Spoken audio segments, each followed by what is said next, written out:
Right, welcome back everybody, it's Cape Rugby TV. Right, just before the break we also spoke to you about following us on Facebook, www.facebook.com/Cape Rugby TV. And of course you can follow us on Instagram also. You can find us on at Cape Rugby TV, very easy. Don't forget you always use the hashtag #WP Club Rugby, so we know that we can follow you on the back channel. So any posts that you do make, it's a good idea for you to tag us on at Cape Rugby TV. And of course, if you want to follow me, you can follow me on at JP Nordia and see what I am up to. Always nice for us to get some shared comments that we can share via the Cape Rugby TV channel or via our individual profiles. So, Jerome, have you got yourself on Instagram? Have you got an Instagram? You don't do that? No. Yeah, okay. All right then, folks, where Jerome doesn't have Instagram, but as I said, you can follow us. All right, let's go then straight back to the second half. It's Hamilton's Helderberg. We'll see who comes out on top.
Right, welcome back.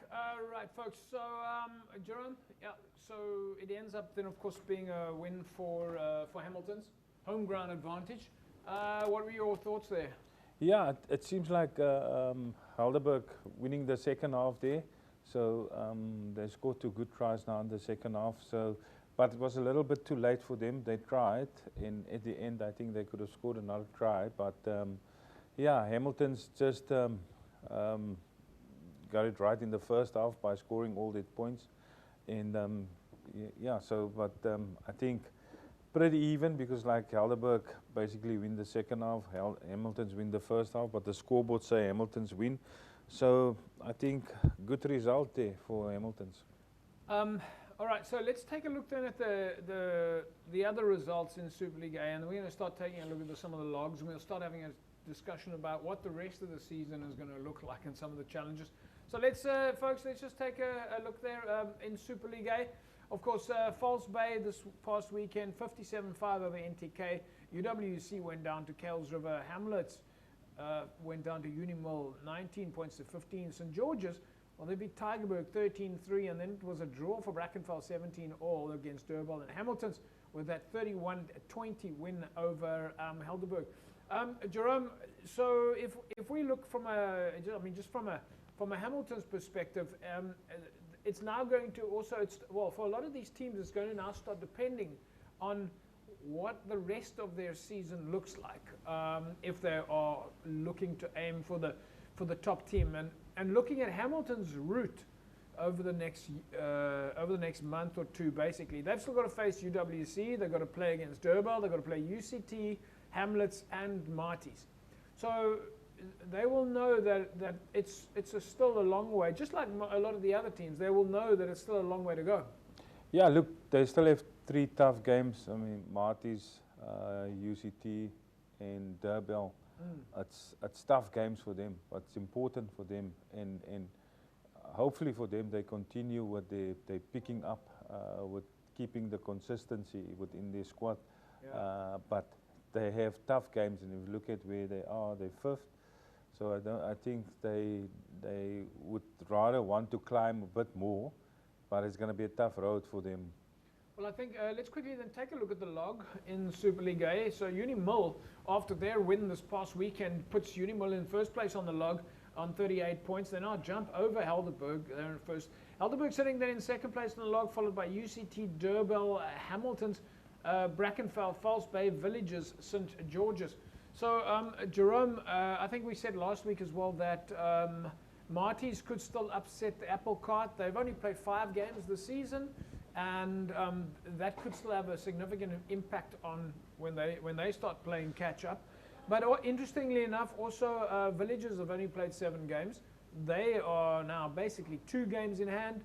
I think for UCT, who also have played 7, there's not going to be much change in the top 6. But if you're looking at that position 5, 6, 7, or 4, 5, 6, and 7, it's those teams that are on the edge there, the likes of Hamilton's, Brackenfell, False Bay, Villages. They are still in with a mix to make position 5 and 6. Yeah, they're pretty much still in the mix, and I think Villages, for me, I think they might also be a bit in danger, because I know they've got a few extra players in before cut-off time also. So they got a big squad, and like Hamilton's got it right to start to get to their squad. So I don't know what Villages is going to do with all their players that they have, because they're going to still have to get to their main squad. So it's going to be tough for them. They've got enough depth, but it's just how they're going to manage that, I think, for Villages. And I think Unimil's got it right.